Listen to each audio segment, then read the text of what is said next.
นี่ก็เปิงกันสังก้นดีกว่ามาเช่นไหนก้นมือกว่ามาเช่นไหนผู้ดีกว่ามาเช่นไหนผู้มือกว่ามาเช่นไหนก็ในมาเลยนามโยที่เนื้อนามโยสาลายรณะอุดาคุณังนินโตสานี่ก็มีนังกันนะมีนังกันนะที่เนื้ออายุกรรมกุณเตียก็เหมือนกันคนมึกไม่ก็เป็นอยู่ในกรรมกุณอายุเตียเนี่ยคนลักเหลี่ยมคนหยินเงียนี่ก็อยู่เนื้ออายุกรรมกุณเตียอย่างกันในกันสาลายรณะมามีหูตาคนนั้นนิ่งดูสายวันนี้ก็สาลายรณะอันนั้นมือทบมิวอันทบอันอายุได้ไหมมันดีเลยทบอันอายุก็เนาะดีเลยทบอันอายุก็อย่างสาลายรณะภาษาเวทนากันในมานังกันนะคนสองคนเนี่ยผู้มือก็มากันในเส้นตาอันนี้ผู้คนดีก็มาเส้นตาอันนี้เขาแต่ลูกเตรียมกันในขามาตั้งเส้นเดียวกันเนี่ยมีตั้งเส้นเดียวกันนะก็ไม่ถึงมากันนะบ่ผู้หันเสียสาตระผู้หันเสียสาตระนี่มันผู้หันเสียสาตระก็บอกมันมาหันกันนี่ทุกขทิสานี่มานะมันมาไปหันกันนี่เกิดทุกขไปทุกขเป็นทุกขตายทุกขก็เบื่ออันใครทุกขจากนี่มาเป็นคนผู้หันเสียสามาเป็นคนผู้หันเสียสาตระทุกขทิสาเป็นอะไรตมุเดียทิสาเป็นอะไรมันบอกมาให้อย่ามีอะไรในทุกขทิสานี่ทีไรให้ว่าเนี่ยญาณนั้นมันจะหามาจะว่าญาณนั้นที่จะหามานั้นที่ได้หามาเนี่ยที่ได้จะหา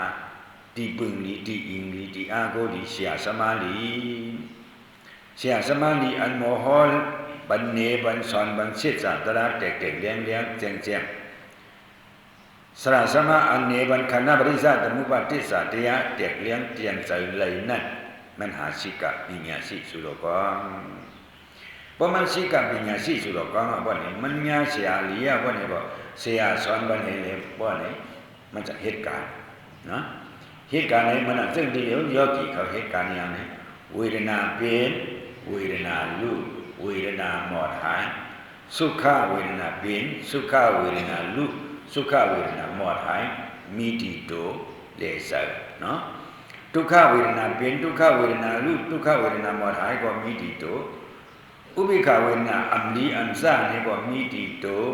เวทนาเป็นลุมีดีโตสร้างหนังเวทนาสังปานั้นเลสังอายุลงหกปาเนี่ยเลสังเอาเหตุสติปัฏฐานตรายก็บอกเสียสมาสอนเอาจ้างเอากันเพราะจ้างกันกันอะไรว่าเนี่ยมันว่าก็บอกมาหันเวทนาเป็นเวทนาลุเวทนาจุ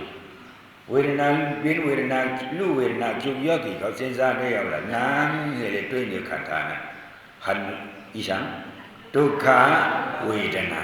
บ่อันปอมานี่ตัวดังโมตั้งเสียงเนี่ยเป็นทุกขเวทนาสุขเวทนานี่สู่แก็บสู่กำอ่อนนั่นมือมันเด็กลายกันค่อยสุขมันช้างสามันบ่มาหาเต้ๆในตัวเนี่ยจังนี้มันนั่งอันเกกเท่าเนี่ยที่ว่าเป็นสุขช้างสาจังมีอายาสางสังเท่านี่เลยคำสร้างสามสร้างมีที่ช้างสาที่สังวันหนึ่งวันหนึ่งทุกข้าหนึ่งนำมาหากี่มาสระยาที่ทุกข้าสระทุกข้านี่ตูลงนี่เกี่ยกึ่งเท่ามากูวันนี้หาที่ช้างสามันนี่ข้างดังเส้นดังเพราะว่าสัตว์ป่านคนนอดีเหลียวในอาศัพจิตเบ็ดเกาชิบว่ามันยาวเนี่ยเนาะเขาตั้งในสามสร้างอีสังมือเรียกว่าหูสังลูกอ่อนเนี่ยนุ่งโคยอบเนี่ยก็จะเขาโมอายด้วยเนี่ยโมอายกินเนี่ยก็หวานหูก็อิ่มต้องเขาก็เย้าดูเขาก็ใครคือใครเป็นอีสังเป็นชิมุไวแรงหัวก็จังเขาว่าเขาเนี่ยห้างดีเนี่ยจังเขาว่าลูกอ่อนนี่หลุดเลยกินเนี่ยหลุดเลยเกี่ยวหลุดเลยนอนเนี่ยมีไหนไว้จังเหมือนกันนี่เขาใหญ่มากเก่งมากเก่งมากมือหลายๆในอาศัพ14-15กับปานดีเดียวมันเจ้าเนี่ยอาศัพ12 11 12มาว่าเนี่ยเตะมาเต yang ba ne te mujik ayung kamu khai hang ni khai phang ni khai kin ni khai non ni khai san si si mai mưa liếc asak ship ku long ta ne chẳng hu sangมันหูสังในบนเลี้ยงสังก็บ่อิ่มท้องก็เยี่ยวนุ่งโคยอกๆนี่ก็มันหัดมันหลุดตั้งห่างดีล่ะสังมุงมองตั้งห่างดีมางวันเต็มอาบมางเดือนเต็มอาบน้ำเฮ็ดพ่อก็เปลี่ยนน่ะดูอันนี้พ่อเมียมันลุมลาบ่เปลี่ยนน่ะเขาเนี่ยบ่ดีว่าเต้นี่ใส่ลูกอ่อนนี่ไว้ก็ใส่ดีเต้ฮะใส่สุดกว้างเขามีหานี่ก็คำฮู้ก็ไว้ก็คำมีโลภะคำมีโทสะคำมีโมหะนี่คำมีโลภะโทสะอีสานล่ะนี่โลภะตัณหานี่ก็บ่เคยกินอิ่มท้องว่าตามือพุกนี่จังเอาเจนซะเจนซะตามือพุกมือหื้มเจนซะก้นหลงนี่ได้เจนซะมั้งอันเป็นบ่เซาเงาเฮินบ่นี่มันได้เจนซะกินมื้อไหนอ่ะตามือพุกได้มันได้เจนซะกินข้าวไหนอ่ะตาข้าววันมันได้เจนซะเลยไม่เซาดูว่านี่จังได้เจนซะมีอย่างนี้ก็เข้าไอ้คือนี่ก็บ่ต้องมากินได้มันมีใส่ลำตัวใส่อย่างบ้องเลยอิ่มท้องก็พออ่ะขิงนอนบ้องเลยนอนก็พออ่ะขิงเอ็นขิงเดบ้องเลยเอ็นเลยเดก็เตรียมชวนเอาในโลกกันการมากุงอายุห่างดีห่างซ่าสันมีจังมุงมั้งมันกว่ากันเช่นนั้นในที่เขาว่าสภาวะสภาวะลูกอ่อนย่อเขาเกี่ยกึ่งไม้เอาว่านี่โลภะเขาก็น้ำมาอลูกางสายลุงตั้งสิ่งนี่เป็นอย่างโลภะใครเลยเช่นนั้นใครเป็นเช่นไหนใครเห็นเช่นไหนใครนุ่งเช่นไหนใครไม่เช่นไหนใครมีเช่นไหนอันนั้นเป็นโลภะหมดเดี๋ยวที่ตัวเขาก่อนเป็นโลภะก็ไม่ยังไงมันเป็นตัณหาอุปสุไว้ตัณหาอุปสุไว้ในขันธ์ของเขาเนี่ยอยู่ที่ตัวเขาเนี่ยก็หาว่าเปิ่นตัวเขาว่าสายาใส่ชายที่ตาเบิ่นหาบ่ห่างดีที่ตาเบิ่นเฮาเบิ่นบ่มืดเกี่ยวหมู่อันห่างดีห่างซ่านั่นแหละติในปิ้วอย่างกูก็บ่ใช่ในปิ้วอย่างเนี่ยคนห่างซ่ามันห่างคือฮะมันนุ่งโคห่างดีฮะมันสมาห่างซ่านี่ก็มันใครนุ่งอันห่างดีอยู่ก้อยเบียนนั่นเนี่ยตอนนี้ก็ห่างซ่าเอานุ่งก็มันทู่ห่างในจังดีว่าก็หาโคดีกามันเป้เลยเนี่ยมันหาอันดีเลยนุ่งก็ไม่ยังตัณหาอุจุกาก็ไม่จังเหมือนกันนี่ตั้งมือเรียกใหญ่มากสังว่าบ่หูหันทุกข้าอันไหนเฉพาะเดียอันไหนอ่ะว่าขันธาลงไหนมันเป็นขนาดทุกข้าให้ยังจะห้องว่าขนาดทุกข้าเตะเอามือเขาหูเห็นเลยเฮ็ดมาโตวันมือไหนตัณหาอันคะเลยตั้งหลงโลภะจังอิมเหตุบ่จังอิมจังตึกเสพบ่จังหวัดที่ไหนเนี่ยโยกีปุกุเขาอันมาหารมานั่งการอยู่ที่เหลียวเหตุการณ์อยู่ที่เหลียวเนี่ยเหตุการณ์เดียเหตุการณ์วิปัสสนาอันนั้นมาด้วยหันทุกขะมาด้วยพอมาด้วยหันทุกขะอย่างว่าเนี่ยทุกขะเนี่ยมีกันแล้วมีที่ยุบมีที่นามีที่โตมีที่เสออันนั้นมีที่ขันธาว่าเลยอยู่นำขันธาก็ในทุกขะใครเป็นทุกขะอีสังเปลี่ยน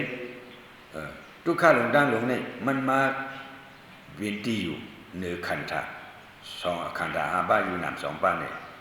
บ่เลยอยู่เลยนานกว่าเลยทุกข้าอย่างบ่เนี่ยทางเสียงฮะกำนี่โลภะโทสะโมหะเนี่ยก็บ่อีสังนาก็บ่อยู่นำนี่ก็อย่างนี้บ่มีอยู่นำก็สังที่มีโลภะโทสะสังที่จังเพศเตือน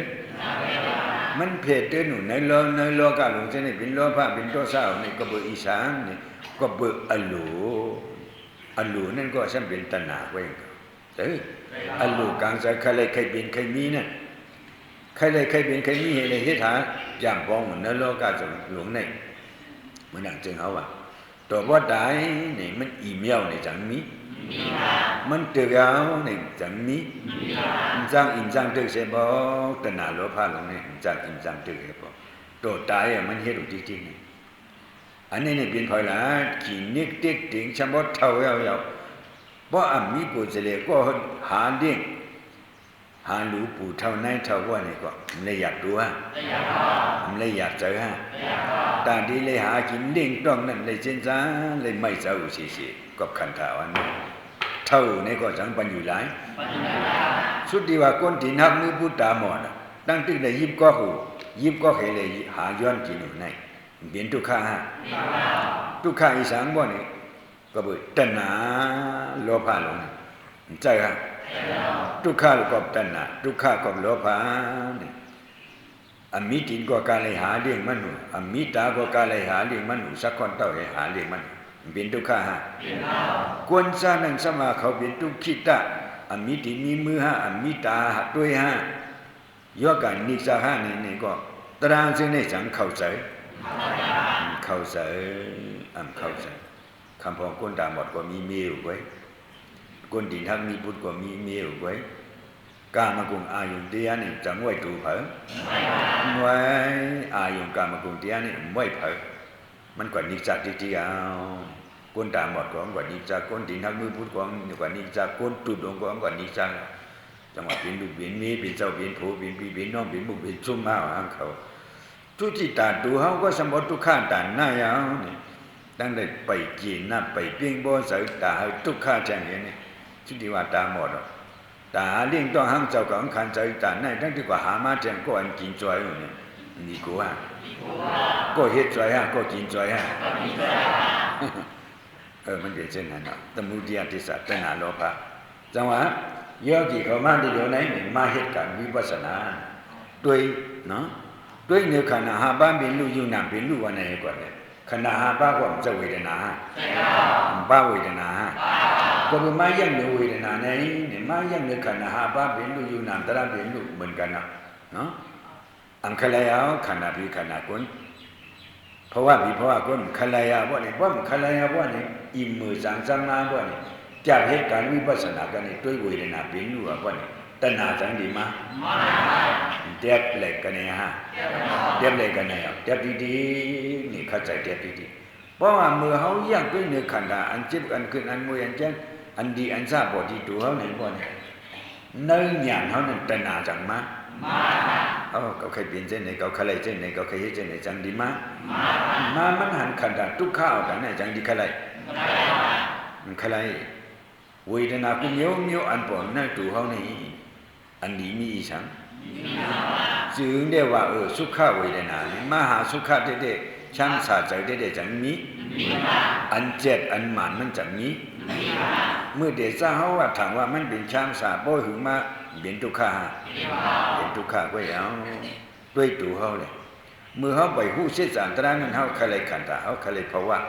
เขาจังย้อนเพื่อมาเลยขันธ์มาเลยภาวะเขามาเลยอีสังไหนอันเขาเลยหู้เมื่ออาชาอ่อน14-15ขึ้นมาเนี่ยตัวพอถึง20-30ในเว้ยในเขายามอันในเนี่ยทิศเนี่ยฐานเนี่ยจำเนี่ยป้องลองปล่อยตังมันในอยู่เศร้าก็เย็นดีในอยู่เศร้าก็เย็นดีมีเฮือนมีเย่ก็อำเลยอยู่เฮือนยี่คำพองในเฮ็ดกล้าขายจำป้องว่ามันกัดแขนเนี่ยมันหาเลยเฮ็ดเลยจำเลยป้องเลยมีอะไรอ่ะเพราะเนี่ยเฮ็ดเฮือนหลังเย้าหลังเย้าหลังยันกูมีมันดีๆมีตองกี้มีเรื่องเหย่าเรื่องหลงกว่าเฮ็ดไว้เฮือนที่เฮือนอันเฮาอยู่กันแล้วนี่ก็ปีจีสินช่างสาวกันไงก็เตรียมทวนไว้กระปุ้นก็เตรียมทวนไว้ก็เฮ็ดมันซ้ำก็เฮ็ดก็หาก็ในนี่จ้าเฮ็ดจักหามันหาตาปืนหาตามันหามันจังได้ช่างสาว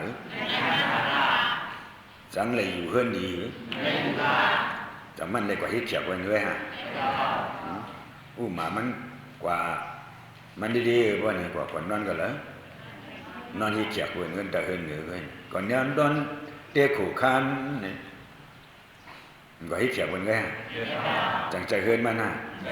เฮือนมันอันเฮ็ดไว้ซ้ำบ่ลืมญาตินั่นจังเลยนอน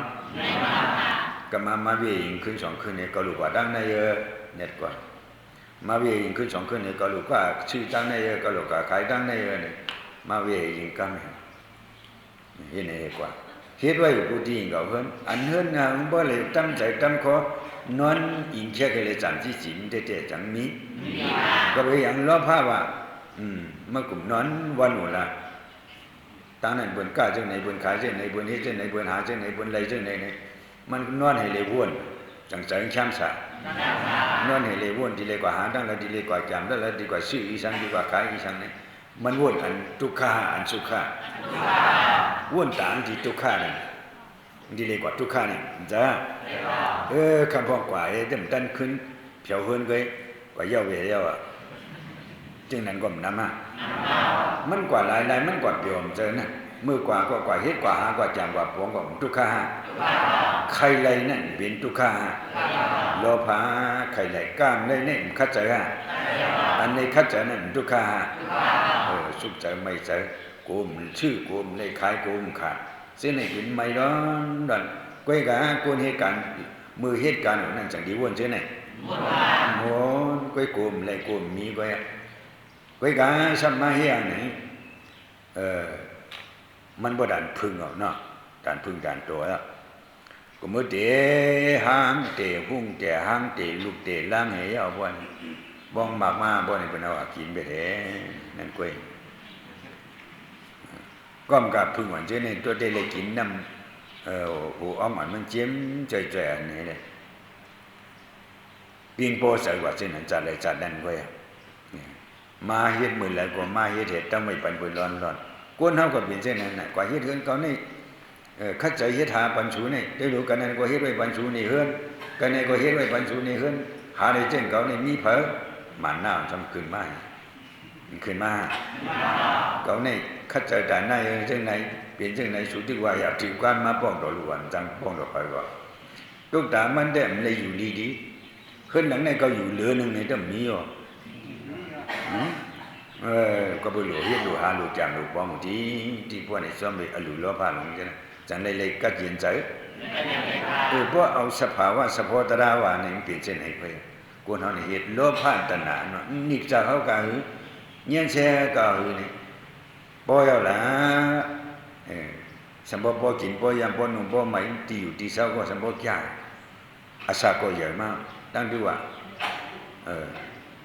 พอมีโยกะมาตั้งที่กว่าจูบนโยกะอ่านหูปากเฉียนมันว่าอ่านหูชิบเฉียนมันว่าสมุนมาจ้านี่ก็นี่ว่าโยกะก็นี่กว่าเชียงมา30เฉียนนี่เต็มไปหายดีว่านี่บ่เคยหายว่านี่กว่าจูซีหยงตั้งหนองหวานนั่นน่ะนั่นก็ยังหายนะซีหยงในโลกะลงเช่นนี่จังดีหายเต้เลยขันไว้มันเลยหายชี้อยู่อันหายเตะว่าเนี่ยอันนี้นอกวานนั่นอันหายเตะก็บอกเช่นไหนเพราะหมูเสียสาตรานี่มันมึกมาในจังต่างซื่อว่าคนมึกมาเช่นในก้อนในจังมาเหตุการณ์เนี่ยอันเหตุมันเหตุการณ์กับอย่างตัณหาเหตุการณ์ที่ดีสาวจริงๆก็นี่มันป่วนกว่าไปเรากันนี่ปัญหามันปัญหากันในด้วยเลยตัณหาอุปาทานกามภวะนี่ปิสุปันอาจารย์ธรรมุติยะเมตตาอนุวาหิทิฏฐาจังกังปองจังเยี่ยวนี่ตัณหาอุปาทานกามภวะเมตตาจัดดีมามันดีกว่ากันเลยล่ะนี่เคลื่อนอันมันดีกว่าอยู่จัดดีอะไรฮะจัดดีพวกนี้จังขึ้นถึงเนี่ยบันตรงที่นี่คือลูกตัณหาอุปาทานนี่กามภวะนี่กามภวะเลยสัตติขึ้นจากกันนะสัตว์นี่เลยสัตติมามสัพพยานี่สัพพยาสัตติมาสัตติมาเนาะสัตติมันว่าสรมรณะมือเลยขณะทุกข์นี่ตั้งไปกุนมึกมือตั้งกว่ากุนมึกมันอันตรายมูสิสาตรายไปอยู่นั่นเองสิบรรทุงที่จังๆออกจังออกนี่พอผู้หันสิสาตรายว่านี่มันคือดีกันในเหตุเต็บอันนั้นการวิปัสสนามันเต็บตัณหาเนี่ยเต็บด้วยเวทนาเป็นนู่นเวทนาเป็นนู่นว่านี่ตัณหามาอยากมีกิเลสเขา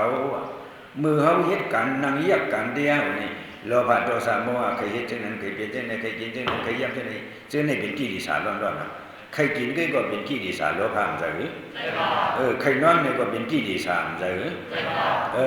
ใครกอดเปียวกอดม้วนเนี่ยก็เป็นกิเลสก็เบื่อฉะนั้นกิเลสนี่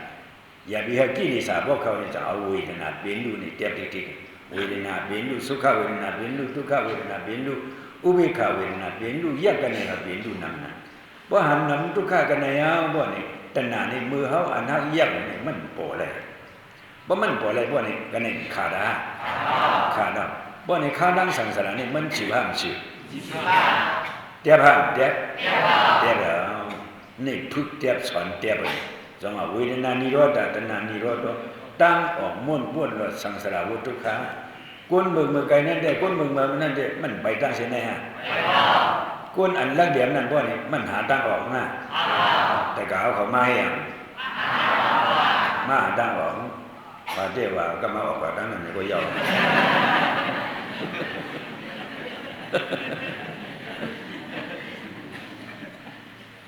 จังว่าก้นมือมาเลยก้นลักเดียมมันเป็นเหตุการณ์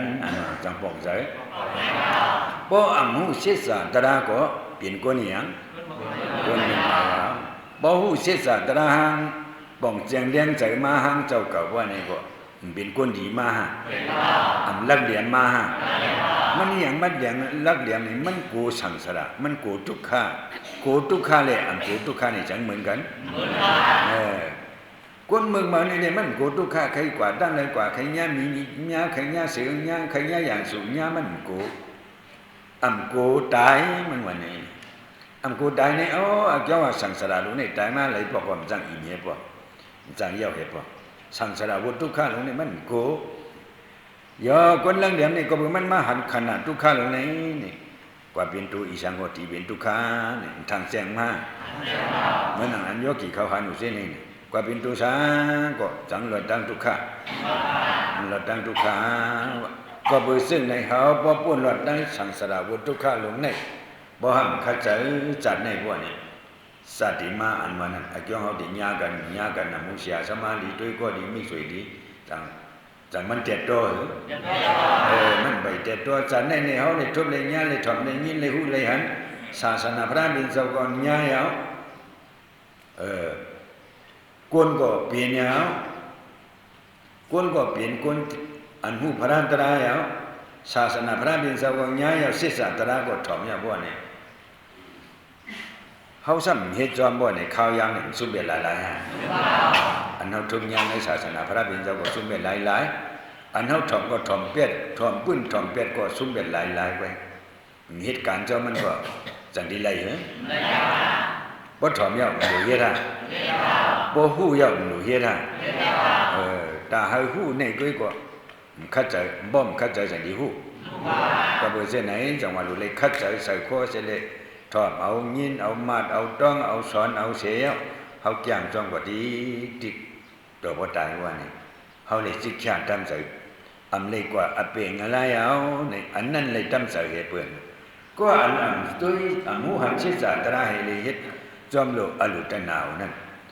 เขาในอำเลยกว่างาลายเอาในก็จังดีฮู้เขาในที่เลยกว่างาลายในก็จังดีฮู้มันเป็นคนตาหมดไปตั้งคนตาหมดไปตั้งนี่ปนานนี่มีงูมีเสือมีหมีมีผู้คนให้นี่ก็มันหันบ่มันหันจังดีโกคนตาหมดคนฮู้ศิษย์ตระนี่คนไปในสังสารนี่คนอยู่เลยอวิชชานี่ตัณหาซะเหอวิชชาก็กว่าในเว้ยเนาะก็เพราะฉะนั้นมันปึกเปียกเบิ่งกันเหมือนกันผู้หันตระศิษย์ตระเสเลอยู่ในโลกะอมุหันศิษย์ตระเสอยู่ในโลกะจังดีเหมือนกันเหมือนกันเพราะมันกูสังสารก็มันมือกะฮะการมือการเรื่องนี่มันหาเทศกูเมียวเพราะมันกูสังสารเพราะไหนสังดีมือตูก็เอาปันมือก็ใส่ก็ปันมือก็ซบก็ปันมือก็เพราะไหนหลุดทิ้งได้ฮะมันทิ้งได้ว่าเส้นนั้นจังว่าเฮามาเหตุการณ์เดียในทิ้งเปียดการกู้โศกู้เมียวการสังสารกู้เมียวมาเฮามาทิ้งแบบหมดก็เบิกกูทุกขา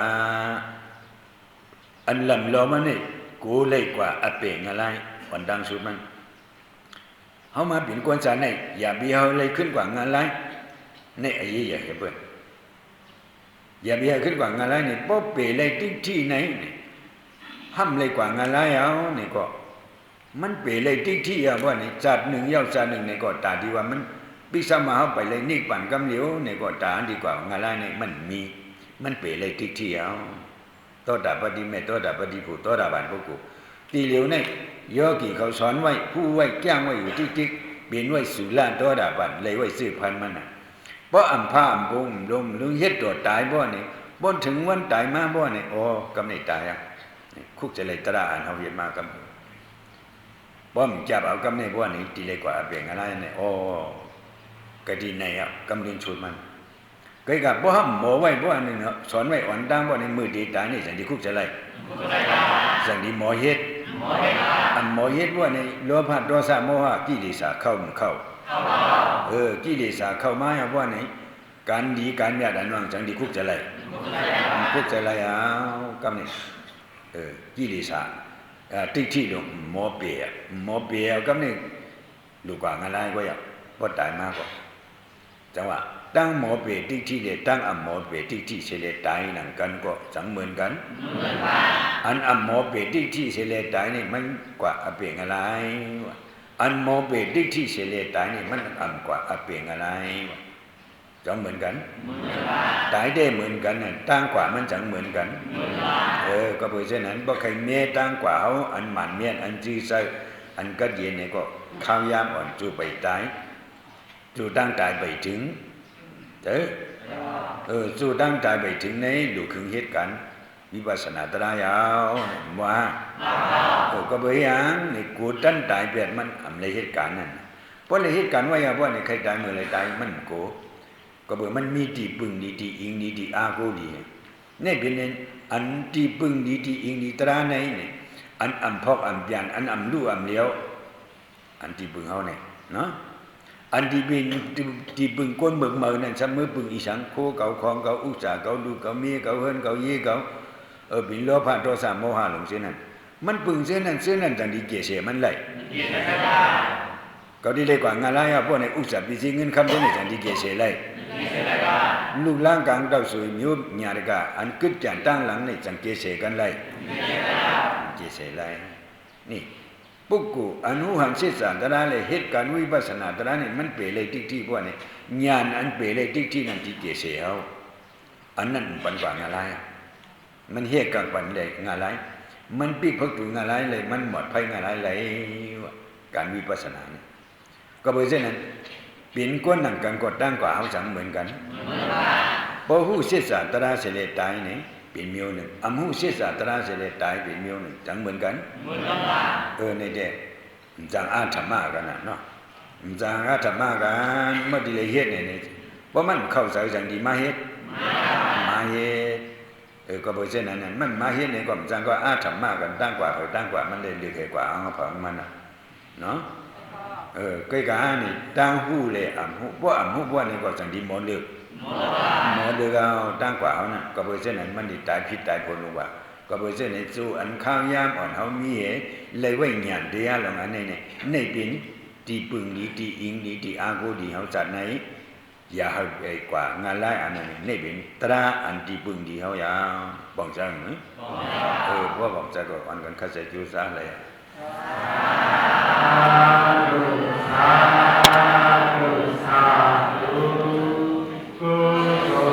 Yeah.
นิพพานไว้สวานิพพานได้ย้อนปากฝังไว้ในพระพุทธโลกาตัวโตวาทิวัสสะธรรมตานิพพานาทิกะเยสังฆังเวทานุสาธุสาธุสาธุอาการเรื่องที่ง่ายตั้งนำจำแก้วกับที่มากับโต๊ะบ้านยาทำยาทำยาตัวน้ำทำกับโต๊ะลบแล้วไปต่อไปยิ่งยิ่งทำราโอ